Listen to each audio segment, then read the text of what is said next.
来看国际新闻，讲到这川协会今仔日伫咧南韩举行，川韩习近平两个人咧闭门会谈，100分钟互动真好，说是无做伙来开记者会。川表示讲，除了甲中国嘅反坦尼关税对20%降到10%以外，这其他问题也要解决掉。不过，拢无讲到台湾嘅部分。川也讲，明年4月可能会去访问中国。And we're going to have a very successful meeting, I have no doubt. But he's a very tough negotiator. That's not good.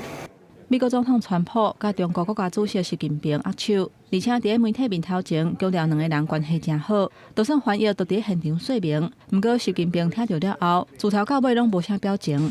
美中领袖的会谈伫咧南韩釜山金山空军基地举行，这是川普第2届总统任期以来头一届甲中国领导人会谈，嘛是6年来头一届见面。川普一个开场就学了习近平是中国这个国家伟大领导人。习近平嘛表示，真侪年了后，佮见到川普是真欢喜，嘛讲全球两大贸易体久久加减会到达是真殊常。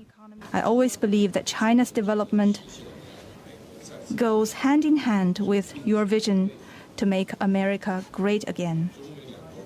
Our two countries are fully able to help each other succeed and prosper together. 了后，两个人闭门会谈，差不多1点钟40分。会议结束了后，两个人互动真密切，而且有讲有笑。不过会后并无共同举行记者会，是都直接离开。川普伫咧空军1号顶悬讲，已经甲中国针对进口黄豆啊、稀土甲芬太尼的问题有共识。I've agreed, as you know, I put a 20% tariff on China because of the fentanyl coming in, which is it's a big tariff. And based on his statements today, I reduced it by 10%, so it's 10% instead of 20%.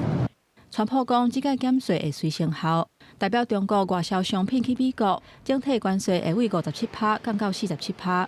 另外，有关稀土的问题，目前拢已经解决。川普也阁讲，有甲习近平讲到晶片的问题，不过并不是上先进的 Blackwell， 是辉达晶片。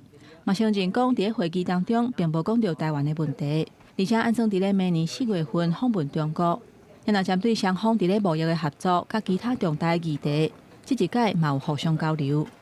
就伫咧川普访问亚洲各国的时阵，罗西亚总统普丁宣布成功测试核动力水底无人载具。